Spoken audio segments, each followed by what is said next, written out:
Sandrine, je pense que maintenant tu es en ligne.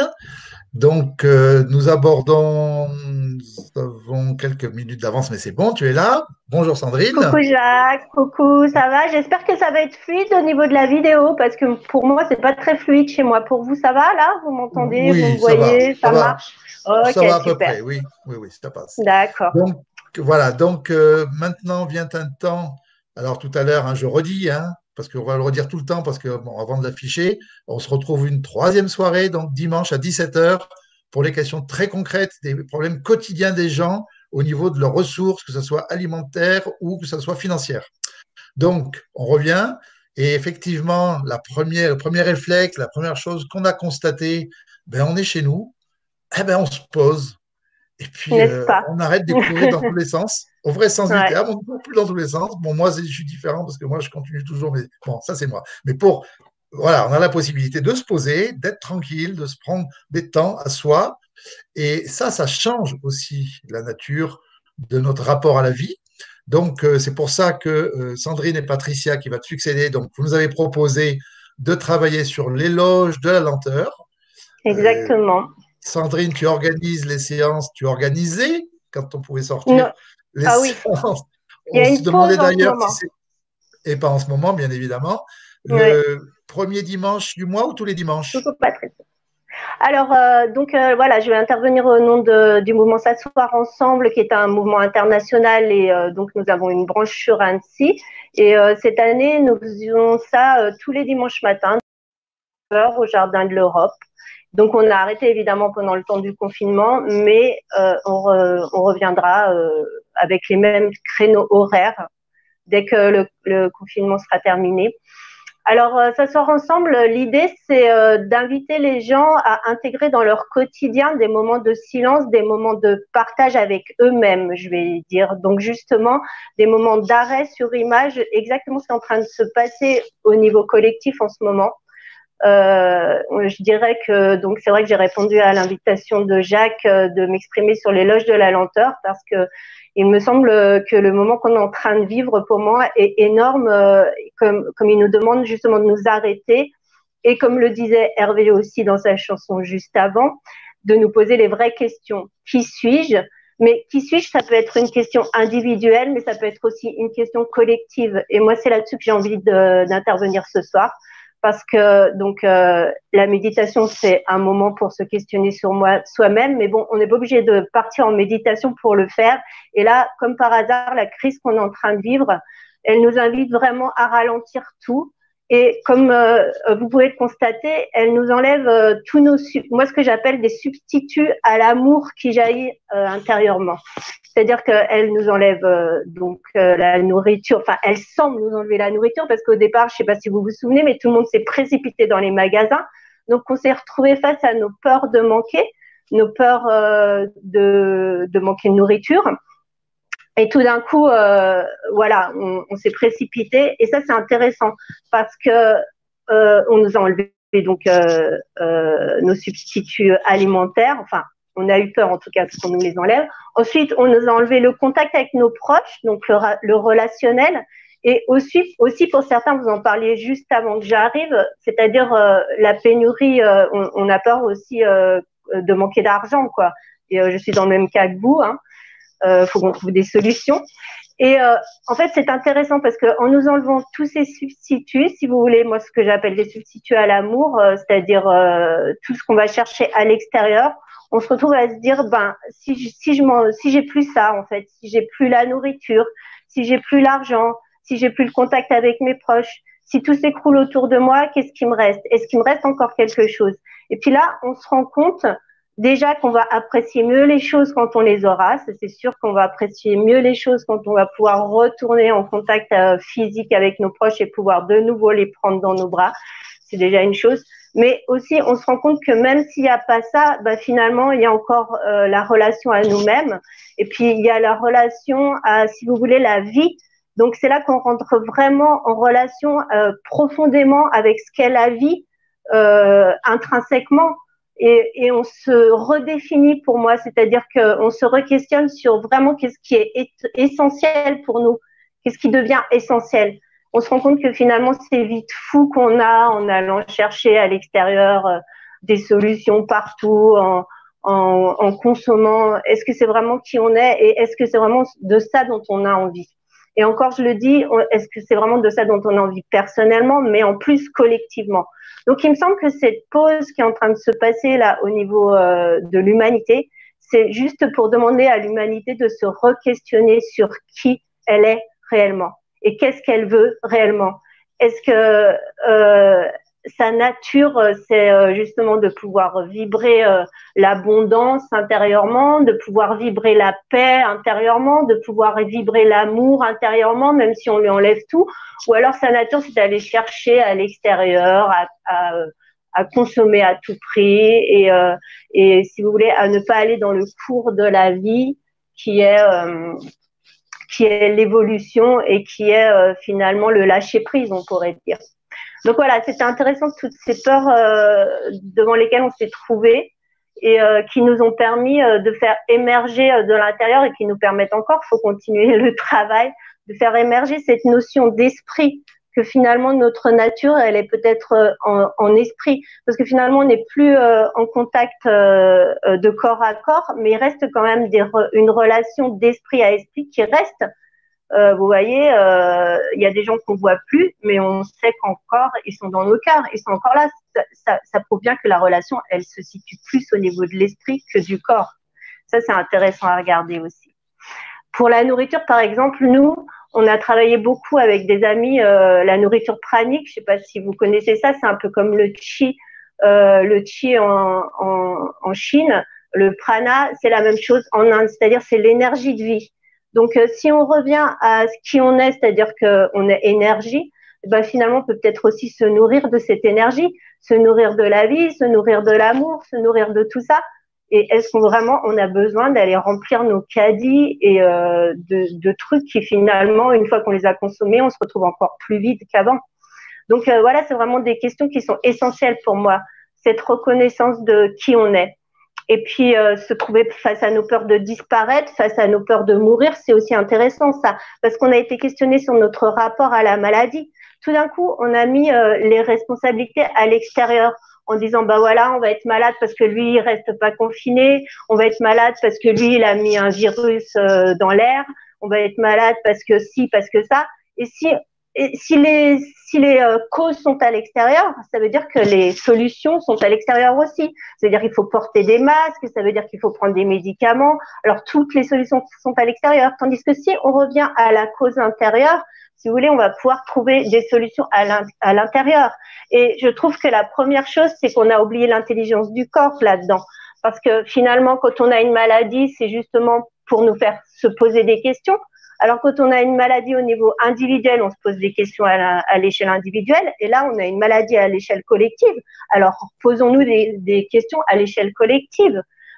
Pourquoi tout d'un coup, il nous tombe ça sur la tête? Et simplement, peut-être justement parce qu'il faut qu'on s'arrête et qu'on se questionne sur qui on est, qu'est-ce qu'on veut en tant qu'humanité, comment on veut évoluer maintenant. Et on peut trouver des solutions. On doit faire aussi confiance à notre corps. Notre corps, il est intelligent, il peut trouver des solutions. Il a un système immunitaire. On n'en parle même pas. Enfin, si on écoute les médias mainstream, on parle pas des systèmes immunitaires qui font que on arrive à s'en sortir aussi face à ces maladies. Qu'on est puissant à l'intérieur. On n'est pas faible. On n'est pas petit, perdu, en danger permanent.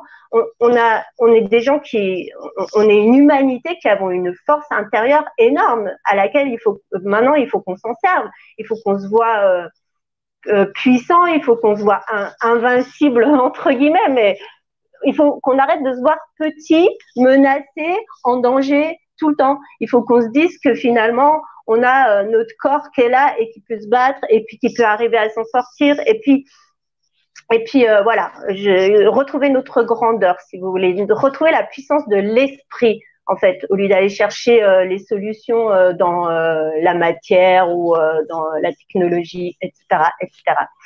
Alors, à un niveau spirituel, si vous voulez, la maladie, donc ça va être un peu peut-être choquant de dire ça comme ça, mais je veux juste vous inviter à vous poser la question. Au niveau spirituel, quand on est malade, c'est une attaque contre la vérité. C'est-à-dire une attaque contre la vérité qui est que justement, on on est en essence immortel. Je vais carrément le dire. Je sais que ça peut choquer des gens, mais l'esprit, je veux dire, même si notre corps disparaît, l'esprit est toujours là. Donc, l'esprit, c'est qui on est. Donc, en essence, on est immortel et en essence, on est invulnérable. Donc, la maladie, quand on est malade, c'est qu'on ne croit plus à ça. On ne croit pas qu'on est immortel, on ne croit pas qu'on est invulnérable, on croit qu'on est menacé, qu'on est petit et qu'on est mortel. Alors, ok, on a le droit d'y croire à un moment, mais une fois qu'on y a cru un petit moment, peut-être revenir à la vérité de qui on est. Et la vérité, c'est qu'on est au-delà de ça. Et notre corps, il doit s'aligner avec cette vérité. C'est important pour qu'on puisse vivre vraiment qui on est au niveau individuel et au niveau collectif. Ce qui est important aussi, c'est de guérir dans nos esprits la pensée de séparation, justement, de la séparation avec cette énergie de vie qui a la solution pour nous si on la suit. Elle va nous réaligner avec ce qui est juste et elle va, parce que la vie, si vous voulez, c'est une renaissance permanente. Donc, elle va pas nous abandonner si on la suit. On va pas tout d'un coup mourir parce que la vie nous a oubliés. La vie, c'est ce qui nous définit. Donc, l'idée de séparation qu'on a en nous, comme quoi on est séparé de cette énergie de vie et qu'on est séparés les uns des autres et que nos intérêts sont conflictuels, tout ça, c'est des choses qui sont à guérir. Il faut revenir au fait que nos intérêts sont partagés et que quand il y en a un qui gagne, ben l'autre il gagne avec. Et du coup, on peut œuvrer ensemble, on peut être solidaire. Et puis, qu'en plus, on est aligné avec l'énergie de vie. Alors, salut Philippe, ça y est, il y a un coucou. Donc voilà, je réponds au coucou du chat. La maladie, vous l'avez déjà entendu, ça, c'est croire à l'idée du mal. Si vous voulez, c'est croire que le mal existe à l'extérieur ou à l'intérieur, mais croire que le mal existe. Et à partir du moment où on croit que le mal existe, on est foutu, parce qu'on a perdu notre innocence intrinsèque. Et en fait, se reconnaître innocent, c'est la solution. Se reconnaître innocent soi-même et innocent les autres. Et pour ça, il faut pardonner, pardonner, pardonner et se rappeler qu'on est innocence en essence. C'est ça qui va nous sauver. Voilà. Alors, les nettoyages vers lesquels on est confronté en ce moment, c'est justement les nettoyages de toute notre culpabilité intérieure, qu'elle soit personnelle ou extérieure, et les condamnations qu'on peut faire intérieurement ou extérieurement. Et puis, nettoyer tout ça, pour moi, c'est essentiel parce que je me suis retrouvée, je parle de ma propre expérience, on s'est retrouvés tous comme ça à essayer de dire bah, peut-être qu'il faut qu'on fasse les justiciers, puis qu'on trouve qui c'est les responsables, et puis qu'on les condamne, tout ça. Alors oui, peut-être à un moment donné, il va falloir faire ça, j'en sais rien, mais moi, je me suis retrouvée surtout à me dire moi-même, mais c'est pas à moi de faire la justice de quoi que ce soit, c'est la vie qui va faire la justice, c'est la vie qui va réaligner les choses comme elles doivent réaligner, c'est la vie qui va dire ben là non, toi t'as pas été juste et on va te mettre de côté à un moment et on va arrêter de te faire œuvrer, mais c'est la vie qui fait ça, c'est pas moi, c'est pas mon rôle à moi. Mon rôle à moi, il est d'arrêter de penser que il y a le mal à l'extérieur, il y a le mal à l'intérieur, il est de pardonner, il est d'arrêter de culpabiliser ou de condamner et de culpabiliser moi ou les autres. Hein. Pour moi, voilà, c'est comme ça que j'ai vécu la chose. Et du coup, je pense que c'était un grand nettoyage intérieur et qui est encore en cours à faire pour retrouver le sens de la bienveillance, de la conscience, de l'innocence, de l'unité. Tout ça, c'est la vie. C'est suivre la vie. On parle de nature et en fait, c'est ça, c'est suivre la vie et la nature. J'espère que je suis pas trop longue. Bon, allez, j'en viens aux leçons. Vous avez quand même pris des notes. Alors, donc peut-être les leçons de l'humanité, c'est arrêter de nier le fait qu'on soit esprit, arrêter de nier quelle est notre véritable nature, arrêter de nier le fait qu'on soit on soit abondance de nature, qu'on soit bonheur de nature, qu'on soit bienveillant de nature, qu'on soit amour de nature, qu'on soit reliés les uns les autres. Et si on arrêtait de nier ça, peut-être que tout irait bien. Voilà. Alors, Marie-France, elle me dit, notre corps est-elle une chrysalide, notre esprit reste libre et vivant. C'est beau, c'est super beau. Merci Marie-France. Alors moi, pour finir, parce que je ne sais pas combien de temps j'en suis, en fait, je n'ai pas pris l'heure, je voudrais vous proposer des exercices concrets, puisque comme vous demandiez du concret, il y a Camus qui dit Au milieu du chaos, j'ai trouvé qu'il y avait en moi un calme invincible. Et cela me rend heureux. D'accord? Alors, est-ce que nous, au milieu de la mort là, qui est en train de nous entourer finalement, parce que tout le monde meurt, et peut-être nous demain, hein, peut-être que c'est moi qui vais mourir demain, je ne sais pas, au milieu de cette mort qui est là très présente dans l'humanité, est-ce qu'on peut retrouver notre nature immortelle? Est-ce qu'on peut retrouver notre force intérieure et notre vie? On peut se retrouver encore plus vivant et encore plus vibrant au milieu de tous les coupables qui semblent nous entourer et nous-mêmes être coupables. Est-ce qu'on peut retrouver notre innocence personnelle et l'innocence de l'humanité? Donc, est-ce qu'on peut pardonner le mauvais rêve qu'on est en train de faire, l'hallucination collective cauchemardesque qu'on est en train de faire? Merci pour le temps. Est-ce qu'on peut pardonner ça et puis revenir à un rêve qu'on a envie de vivre? Et je pense on se retrouve tous sur une chose, c'est que je pense qu'on a tous envie de vivre un rêve de paix, de bonheur, de bien-être, d'abondance pour tout le monde. On a tous envie que chacun soit heureux sur cette terre, j'ai envie de dire cette putain de terre, excusez-moi, mais je pense qu'on a tous ce même objectif-là, non? Donc, si on pouvait revenir à ça, à cette envie commune, et puis dire c'est ça qu'on veut en tant qu'humanité, c'est ça qu'on veut, c'est le rêve qu'on veut faire, quoi. C'est peut-être ça qui nous a demandé quel rêve on veut faire. Alors peut-être que la vie est en train de demander à chaque âme, là, qu'est-ce que tu veux faire maintenant? Tu veux continuer à avancer vers l'évolution, avancer avec la vie, avancer avec les autres, être en amour, ou alors est-ce que tu veux continuer à faire n'importe quoi, à faire du mal à l'autre, à te sentir séparé, à te sentir seul? Peut-être que la vie elle est en train de nous demander à chacun comment on voit la suite, comment on voit la suite. Et puis le dernier point que je voulais dire, vu qu'on arrive à la fin, puis ça va être pas Marie-France, j'ai pas vu ton message Marie-France, j'ai pas pu le temps de le lire. Voilà, Patricia. C'est Patricia qui va intervenir après moi pour parler de la communication non violente, qui est très importante aussi pour savoir comment on peut communiquer avec les uns les autres et puis s'entraider, n'est-ce pas? Le dernier point que je voudrais traiter, c'est la liberté, parce que tout ce qui nous arrive là en ce moment où on sent que nos libertés sont tellement bafouées et que vraiment, c'est vrai que c'est difficile à vivre pour chacun, le fait qu'on a l'impression que ça devient de plus en plus liberticide à l'extérieur. Et ben, je me dis, faisons le même exercice. Au moment où on nous enlève toutes nos libertés extérieures, essayons de sentir à quel point intérieurement on est libre. Parce que finalement, qui peut empêcher un être libre en essence, c'est-à-dire intrinsèquement libre, d'être non libre? Pour moi, c'est impossible. Je peux donner l'exemple de Mandela, par exemple, qui a été enfermé. Je veux dire, quand on sait que la liberté, c'est ce qui nous définit, en fait, on peut bien être enfermé à l'intérieur, on se sent libre quand même. Donc, c'est un chemin très intérieur, j'en conviens. Mais peut-être que justement l'humanité est questionnée là-dessus en ce moment. Est-ce qu'on peut se tourner un petit peu plus vers l'intérieur et puis essayer de créer un rêve heureux pour notre monde? Voilà. Pour les questions, voilà. Ah oui, Jacques, pour les questions. Donc après Patricia, bah voilà, des questions pour moi ou pour Patricia, et on peut répondre soit moi toute seule, soit elle toute seule, soit toutes les deux ensemble. Voilà. Ok? Ça marche? Merci, Jacques, ça m'a fait plaisir de pouvoir. Beaucoup. Merci à toi, merci à toi. Ça m'a fait plaisir de m'exprimer, je te remercie. Mais ça me touche beaucoup parce que je crois qu'effectivement, il faut qu'on aille rechercher il faut qu'on se pardonne, voilà, ce qui nous arrive. Des fois, on a la rage, mais je crois, ouais, ça arrive comme ça. C'est très difficile à vivre, mais vivons-le. Et puis, voilà, je ne sais pas redire, tu l'as dit, mais moi, voilà, c'était super. Voilà, comment effectivement, si je voulais citer l'anecdote enfin, c'est plus qu'une anecdote, hein, ce bourreau qui a atteint l'illumination quand sa victime agonisante, leurs regards se sont croisés. Voilà. Et donc, des fois, il faut un petit rien et les choses se passent.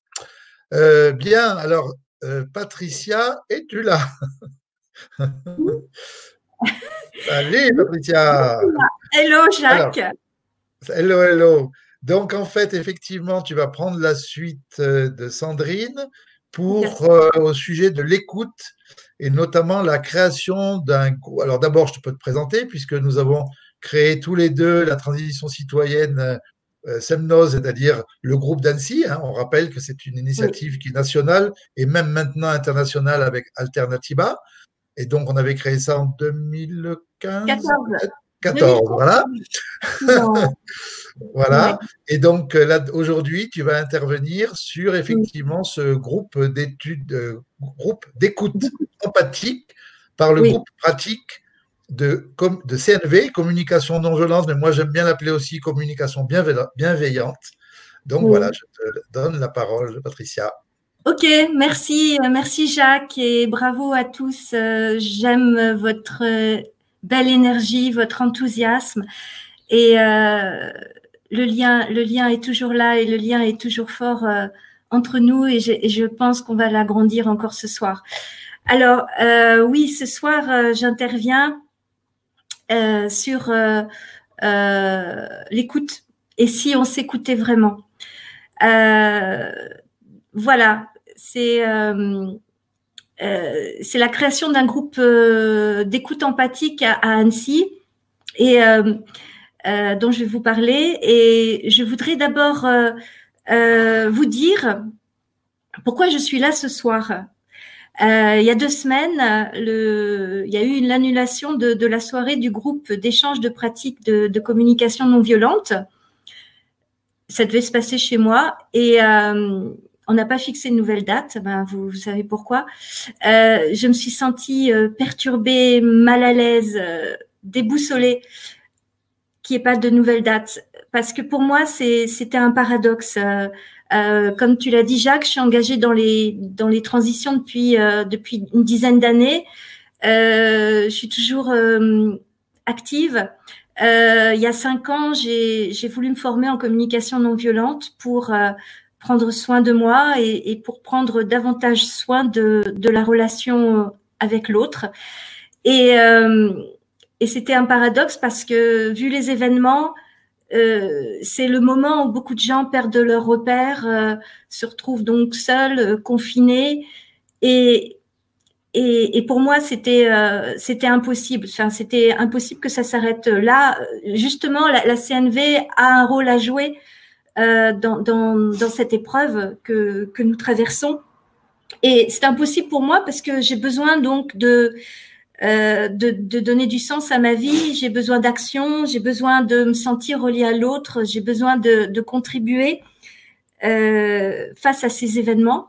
Face aux événements. Et alors, donc, j'ai formulé une demande au groupe de communication non violente d'Annecy de créer ce groupe d'écoute, cet espace de parole empathique. Voilà. Alors, par cette courte introduction, eh bien, je vous ai donné les 4 étapes du processus de communication non violente qui consiste donc à observer, à dire ce que l'on ressent, à exprimer un besoin et formuler une demande. Mais en fait, qu'est-ce que c'est que la CNV? Alors, je ne sais pas si vous est déjà arrivé de dire à un ami, un parent, toi, tu m'écoutes jamais. Toi, tu m'écoutes jamais ou de toute façon, c'est de ta faute. Et de partir dans des reproches, des critiques, des mots dits sous le coup de la colère, bien souvent que vous allez regretter plus tard, quelque temps après, en disant que de toute façon vous les pensez pas. Et puis ou alors, est-ce que vous êtes trouvé dans la situation où vous êtes rentré en vous-même en pleurant, en disant que vous étiez seul au monde, que vous sentiez impuissant et désespéré? Alors, Marshall Rosenberg, psychologue américain des années 60, qui a créé le processus de CNV, a dit « La violence est l'expression tragique de besoins fondamentaux non satisfaits. » Et cette théorie repose sur un double postulat. Premièrement, nous sommes tous animés d'une bienveillance naturelle. Et deuxièmement, tous nos actes sont faits en fonction pour satisfaire nos besoins fondamentaux. Et si ce n'est pas satisfaits, il y a donc de la violence relationnelle. On en a des besoins fondamentaux, on en a plein, on en a à l'appel. Il y a les besoins vitaux, respirer, manger. Il y a les besoins de sécurité matérielle, affective. Il y a les besoins d'épanouissement de l'être humain, de soi, de tous. Avoir du sens, donner du sens à ce que l'on fait, à nos actes, contribuer à la vie. Voilà. Et de ces besoins vont découler les sentiments. C'est-à-dire, je suis heureuse, je suis joyeuse, je suis en colère, j'ai peur. Voilà. Et ce sont ces sentiments qui souvent vont nous faire prendre conscience de nos besoins. Pratiquer la CNV, c'est se demander souvent comment est-ce que je me sens là, ici, maintenant. Qu'est-ce qu'il y a comme besoin derrière mon sentiment? Derrière ce sentiment, qu'est-ce que j'exprime? Donc la CNV, elle permet de clarifier et d'exprimer ce qui se passe en nous sans exercer son pouvoir sur autrui. Et ça, c'est la grosse différence avec notre façon de communiquer habituelle. C'est une façon de penser et de parler qui vise à améliorer, à mettre de la compréhension dans les échanges mutuels que nous avons. C'est une méthode donc qui va à l'encontre de nos habitudes, de notre éducation, de nos conditionnements, de la société ambiante qui est basée surtout sur la compétition et sur l'agressivité. Aujourd'hui, on parle plus le langage chacal qui est de dominer l'autre plutôt que sur celui de la girafe qui est la mascotte de la CNV. Alors, c'est quoi l'écoute empathique? Alors d'abord, est-ce que vous savez que, oui, et ça c'est une petite boutade actuelle, voilà, on n'a pas besoin d'être confiné pour partir à l'intérieur de soi également. Donc, est-ce que vous savez que nous passons 45% de notre vie à écouter? À écouter, ça ne veut pas dire entendre, mais écouter. Et qu'au contraire de lire, apprendre, parler, compter, on ne nous apprend pas à écouter. Et pourtant, ça s'apprend, écouter. Écouter vraiment, ça s'apprend et c'est très long. C'est pour ça que je suis ici dans l'éloge de la lenteur. Parce que les bienfaits de la communication non violente sont visibles très rapidement et pour tous, pour soi et dans la relation à l'autre. Et le préambule à l'écoute de l'autre, c'est d'abord de s'écouter soi. C'est de prendre le temps de se poser et d'accueillir ce qui se passe en soi, quoi qu'il arrive, quoi qu'il se passe en soi. Alors l'attention qu'on se porte, nous centre et nous permet ensuite d'être disponible pour accueillir la parole de l'autre. L'écoute empathique, c'est porter attention au message de l'autre, lui accorder son temps, le temps et l'espace dont il a besoin pour s'exprimer pleinement et se sentir compris. L'écoute empathique, ce n'est pas rassurer, ce n'est pas consoler, ce n'est pas conseiller, ce n'est pas juger, ce n'est pas interroger. C'est écouter la personne telle qu'elle est, ici et maintenant. Lui offrir un espace de parole apaisé, une qualité de présence où elle est accueillie, sans jugement, avec le cœur. La communication non violente, c'est une communication avec le cœur. C'est l'aider à traduire ses sentiments et ses besoins, ce qui peut tourner en boucle, tout ce qui peut tourner en boucle dans sa tête.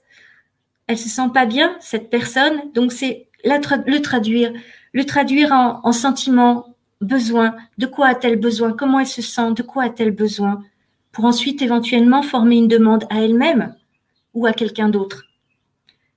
Et donc c'est lui offrir une connexion à elle-même. Voilà, j'aimerais vous citer une phrase de Marshall Rosenberg qui résume parfaitement ce que c'est que l'écoute empathique.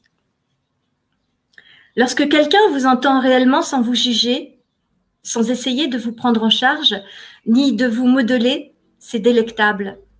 l'empathie est vraiment le cadeau le plus merveilleux que vous puissiez offrir à quelqu'un. Voilà, c'est pour ça qu'aujourd'hui, dans cette situation inédite, plus que jamais, nous avons besoin d'écoute, nous avons besoin d'être écoutés, nous avons besoin de nous écouter. Et c'est pour ça que le groupe de pratique de CNV met en place cet espace de parole téléphonique. Donc, ce sera confidentiel, ce sera anonyme.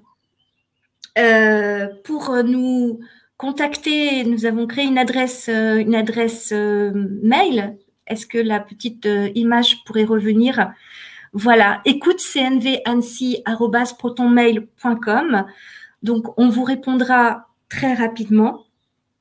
N'hésitez pas à diffuser cette information. N'hésitez pas, n'oubliez pas, c'est un cadeau qu'on vous fait. Et n'hésitez pas à le saisir. C'est un cadeau pour vous, c'est aussi un cadeau pour nous.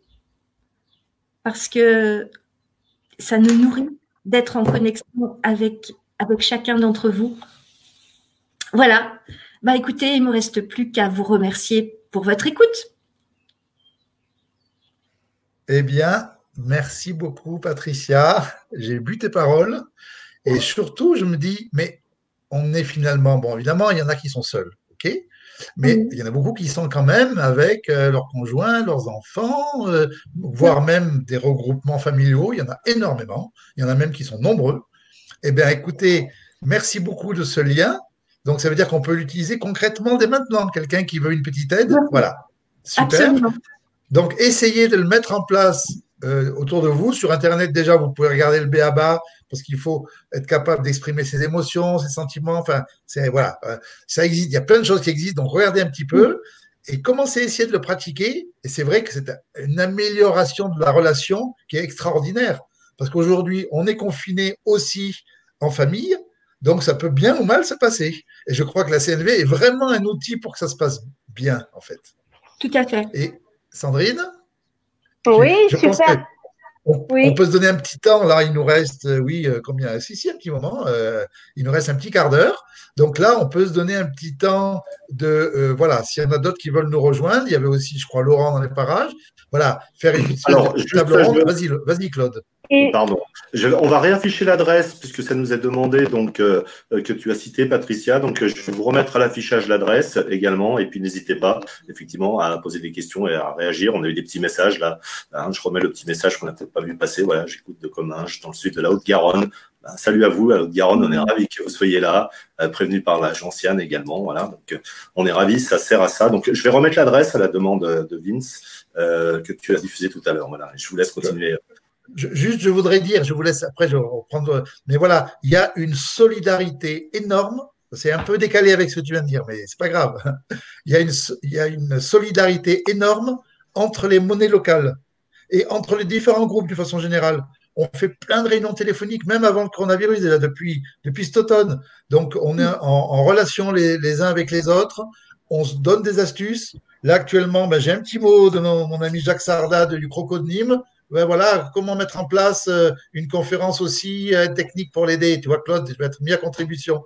Je crois que c'est ce qu'on fait, hein, c'est-à-dire qu'il y a des logiciels qui ont été développés à Clermont-Ferrand, mais ils les passent aux autres, etc. Et là, on développe, c'est un peu pas tout à fait le sujet du moment, mais voilà, je voulais juste faire la remarque par rapport à la réflexion financière que tu viens de faire. Merci. Je viens faire un câlin. Voilà. Donc, on vous a mis également l'adresse dans le live et je le rappelle, nous ferons une compilation de tous les liens qui ont été cités, toutes les associations qui nous contactent. Donc, n'hésitez pas à nous envoyer également, si vous nous regardez, dans les différentes régions de France et de Navarre et de l'étranger. On sait qu'on aura des amis canadiens, on leur fait coucou également. Voilà, donc en intervenant, n'hésitez pas à nous passer les informations, on les publiera dans un compte rendu à l'issue du live. Voilà. Et Claude, est-ce que tu peux faire un enregistrement de ce qui se dit, sujet par sujet éventuellement? Tu vas avoir plusieurs. Les lives vont rester de toute façon disponibles, donc les gens pourront les consulter a posteriori, hein, aussi bien sur la chaîne YouTube que sur la page Facebook. Et puis cet enregistrement, on en a effectivement, nous, une copie avec la production. Donc, tout ça est toujours accessible. Vous pouvez le reconsulter. Là, on est en direct, mais vous pouvez le revoir, bien évidemment, autant que vous voulez. Donc, nous, on va extraire les différents liens qu'on a eus dans l'échange du live, et puis on en fera une synthèse écrite qu'on postera pour que les gens puissent cliquer directement dessus. Voilà. Voilà. Et puis, si on a effectivement, on va avoir un live qui va faire 3-4 heures, c'est bien à ce moment-là, on mettra un petit index pour dire à tel minutage, vous avez la CNV, enfin, que les gens aillent directement sur le sujet qui les intéresse. Voilà. Allez-y. Vous pouvez maintenant échanger, approfondir cette lenteur et ce changement de vie. Je crois que ce serait bien de revenir finalement sur la situation dans laquelle on est. Allez-y. Ce que ça a entraîné chez vous. Il y a une question d'Éric voilà. qui est sympa. Voilà, Jacques, la question d'Éric on peut peut-être lire à l'antenne, c'est pour toi, Patricia. Patricia, comment on fait pour écouter un sourd comme notre gouvernement actuel? C'est intéressant. Comment on arrive à faire écouter un sourd comme notre gouvernement actuel? Oui. Comment on fait écouter un… Oui. Là, il n'y a pas de solution parce que qui dit gouvernement dit déjà rapidité, toujours plus vite, voilà. Donc, prendre le temps d'écouter, de s'écouter, c'est comme je l'ai dit tout à l'heure, c'est l'éloge de la lenteur, c'est vraiment prendre le temps de se poser, de s'asseoir. Et donc, c'est une démarche qui est volontaire également, qui est introspective. Bon, malheureusement, aujourd'hui encore, nos gouvernants sont trop tournés sont trop dans leur ego, sont trop dans l'image qu'ils veulent donner plutôt que dans leur être, comme tu en as parlé tout à l'heure, Sandrine. Aujourd'hui, la communication non violente, c'est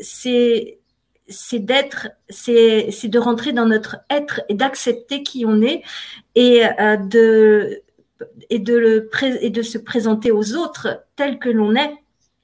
Voilà, je pense, en fait, ça rejoint assez, en effet, ce que tu développes et puis l'idée de l'unité. Je pense que pour être vraiment en communication, vraiment avec l'autre, il faut avoir à l'esprit qu'on est un avec l'autre. Sinon, ça joue pas. Si on pense qu'on est séparés, qu'il y a l'autre d'un côté et puis que nous, on est de l'autre côté, ça peut pas le faire. Si vraiment on veut que ça passe, il faut qu'on voit ce lien. Je reviens à l'idée de l'esprit, mais c'est vrai la vraie relation se situe au niveau de l'esprit. Je veux dire, si on essaye de parler à quelqu'un ou même au niveau du cœur, alors à ce moment-là. Et si on essaye de parler à quelqu'un en ayant déjà plein de préjugés sur lui et sans vraiment ouvrir son cœur ou son âme à la personne en question, alors là, on parle du gouvernement, c'est encore autre chose parce que c'est carrément une entité. Donc, mais c'est vrai que la communication non violente, c'est ça aussi, c'est savoir se relier à l'autre aussi profondément possible. Tout à fait. Alors, je profite également pour intervenir dans cette thématique, si vous le permettez. À deux niveaux. D'une part, parce que la communication, ça a été mon métier pendant très longtemps, et que la communication, effectivement, il faut être deux. Il y a un émetteur et un récepteur, sinon ça ne marche pas. Donc, c'est difficile d'établir une vraie communication. C'est une démarche volontariste. Après, la communication non violente, fait partie d'un protocole que nous-mêmes, on s'applique, puisque notre fonctionnement en assemblée, pour fonctionner en assemblée, pour débattre, pour construire du dialogue, de la confrontation, de l'intelligence collective, effectivement, on s'est appliqué tout un tas de recettes. Alors, on a beaucoup pioché dans les outils de l'Université du Nou, dont on mettra le lien, que je vous invite à aller découvrir. Et c'est vrai que ça fait partie du protocole, la communication non violente en fait partie, l'élection sans candidat, la décision par consentement, et ainsi de suite. Voilà, c'est une démarche très volontariste. Et je rejoins également ce qui a été dit, j'aime beaucoup ce qui a été dit sur l'éloge de la lenteur, et non pas de la paresse, mais de la lenteur. Notre société est une société qui, effectivement, nous projette dans un rapport au temps qui est complètement hallucinant, c'est-à-dire que tout doit aller vite, il faut tout faire vite, sous une espèce de contrainte, en fait, qui est une contrainte économique, qui est le seul métrique de notre société. Et on comprend bien aujourd'hui, effectivement, les limites de système et revenir, effectivement, à un rapport au temps. Parce que pour finir, et même en économie, les économistes le disent aujourd'hui, on fait du trading à haute fréquence, à la microseconde. Et en fait, l'économie, elle a besoin de temps Voilà, l'économie réelle, elle a besoin du temps aussi. Et en fait, c'est un peu un exercice qu'on s'impose, que notre société nous impose, ce rapport au temps. Et je pense qu'il faut casser ce rythme-là, il faut prendre le temps de la réflexion. Voilà pour ce que je voulais dire en tout cas sur ces deux thématiques. Merci. Merci. Merci. Bon. Ah, salut Laurent. Coucou Laurent. Bonjour. Bonjour à vous deux. Je voulais ajouter une petite chose qui concerne plus précisément pardon, le bassin annécien, mais faire une petite parenthèse sur l'association Grandir et Créer, puisque Patricia, tu as dit en effet, la communication, c'est comme le reste, ça s'apprend. Donc, on devrait l'enseigner. Et je pense que Grandir et Créer, par exemple, fait partie des associations de notre territoire qui invitent justement ces enfants à découvrir et à manier la communication et l'écoute des émotions, puisque là derrière, en fait, quand on s'écoute soi et qu'on écoute les autres, on écoute les émotions et les besoins, comme tu l'as très bien décrit plus tôt. Et donc, voilà, Grandir et Créer fait partie des associations et des acteurs sur notre territoire que la transition connaît bien.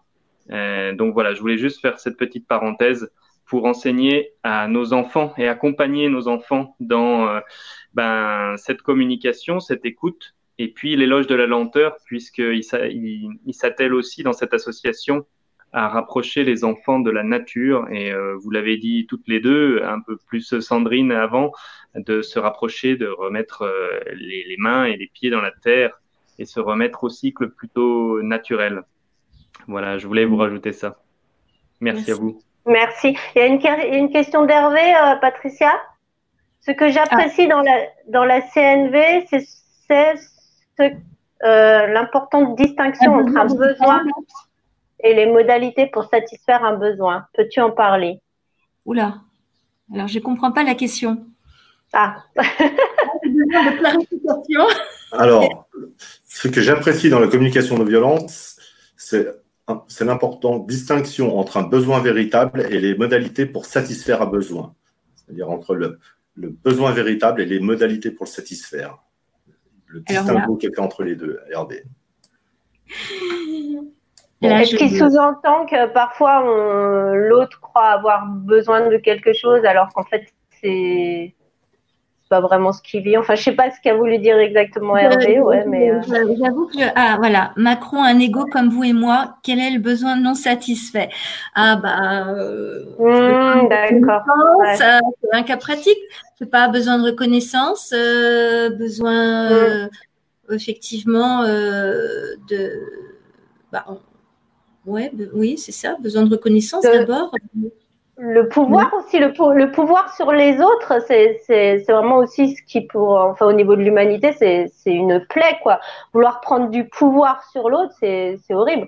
Avoir du pouvoir, de la maîtrise sur soi-même, et puis du pouvoir dans le sens où de la grandeur d'âme, moi j'appellerais ça. Mais vouloir prendre du pouvoir sur l'autre, il y a quelque chose qui joue pas là, donc c'est peut-être ça, son besoin à Macron. Je sais pas, j'ai pas suffisamment analysé Macron. Besoin d'accomplissement, oui, son accomplissement, c'est de gouverner la France. Oui. Existe-t-il partout des groupes qui partent? Je serais intéressée. Oui. À Annecy, il y a 2 groupes de pratiques de communication non violente. Donc le second dont je fais partie vient de se créer cette année, puisque le premier groupe qui comporte une vingtaine de personnes donc était complet. Donc le second groupe pour le moment à ce jour comporte à peu près 8 membres. Voilà. Donc effectivement, alors maintenant, en ce moment on va faire notre premier cercle d'empathie lundi à 18h.